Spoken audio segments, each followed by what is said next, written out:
Demo pembentukan Kabupaten Luwu Tengah dan pemekaran Luwu Raya sebagai provinsi di depan kantor Gubernur Sulsel Jalan Urip Sumoharjo, Kecamatan Panakukang, Kota Makassar berujung ricuh Senin 12 Januari 2026. Kericuhan itu diwarnai aksi saling lempar batu dari arah pendemo dan dari dalam halaman kantor Gubernur Sulsel.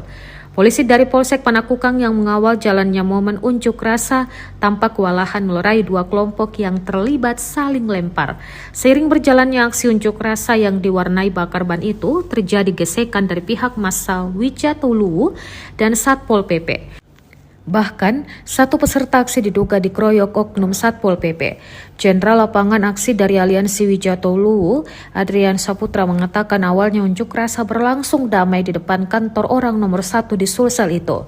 Demonstran Katardiansyah menyuarakan tuntutan agar Gubernur Sulawesi Selatan mempercepat pembentukan Kabupaten Luwu Tengah dan pembentukan Provinsi Luwu Raya.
Download Tribun X sekarang, menghadirkan lokal menjadi Indonesia.